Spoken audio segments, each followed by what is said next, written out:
Welcome back to the show, everyone. I'm Hari. And I'm Kimi.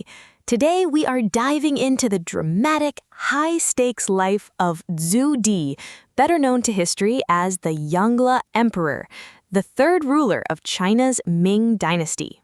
This guy basically redrew the geopolitical map of East Asia, built the iconic Forbidden City, sent giant treasure fleets across the oceans, and, well, committed a fair bit of rebellion to get his hands on the crown. Just a tiny bit of family rebellion. He was born in 1360 as the fourth son of the dynasty's founder, the Yongle Emperor, during an intense rebellion against the Mongol-led Yuan dynasty. His path to power was anything but a straight line. And speaking of his early days, there's a fantastic mystery surrounding his mother. Official Ming records claim she was Empress Ma, the primary wife, but alternative sources suggest she was actually a concubine, consort Gong, who might have been Mongolian or even Korean. Right, and Zhu Di was so obsessed with his legitimacy that he had the official imperial records rewritten twice to make sure he was listed as Empress Ma's son. Talk about editing history to suit your narrative. But despite the palace intrigues, his youth was highly practical. He spent years in intense military training in Fangyang, Which he absolutely loved.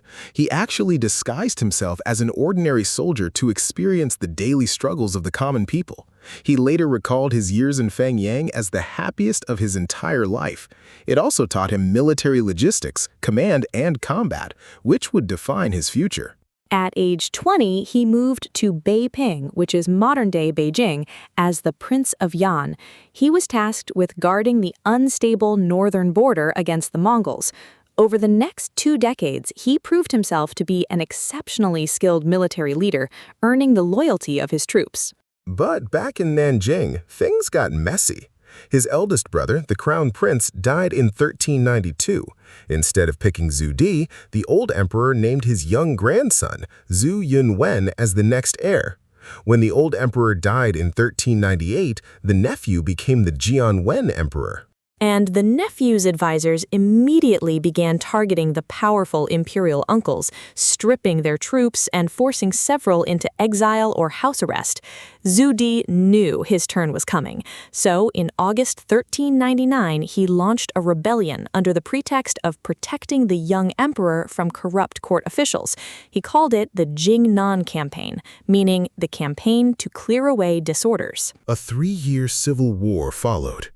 Zhu Di only started with about 100,000 soldiers in Beiping, but his troops were elite, and his Mongol cavalry was devastating. By 1402, after bypassing major strongholds along the Grand Canal, he crossed the Yangtze River and captured Nanjing. And during the chaos, the imperial palace burned down. 3 charred bodies were found, supposedly the young emperor, his wife, and their son. Zhu Di wasted no time. He claimed the throne, wiped his nephew's reign from the official calendar, and executed thousands of the old regime's supporters, including the famous scholar Feng Xiaoru. Once in power, he embarked on what historians call the second founding of the Ming dynasty.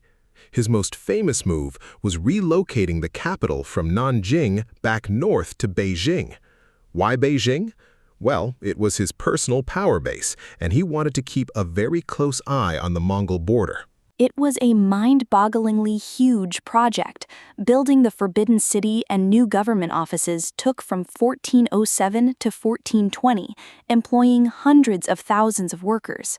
To supply this massive new northern capital with food, they had to reconstruct the ancient Grand Canal, which had fallen into total disrepair. They mobilized over 160,000 workers to rebuild it, creating a system of 15 locks in Shandong.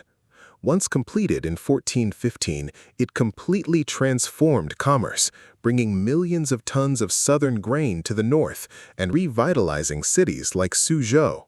He also wanted to be seen as a great Confucian scholar king. He commissioned the legendary Yongle Encyclopedia.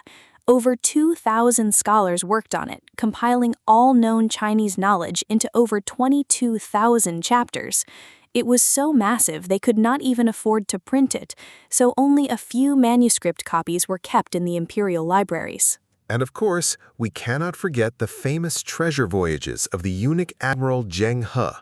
Between 1405 and 1421, Zheng He led 6 massive expeditions into the Indian Ocean, reaching India, Persia, Arabia, and even East Africa, collecting tribute and displaying Ming power.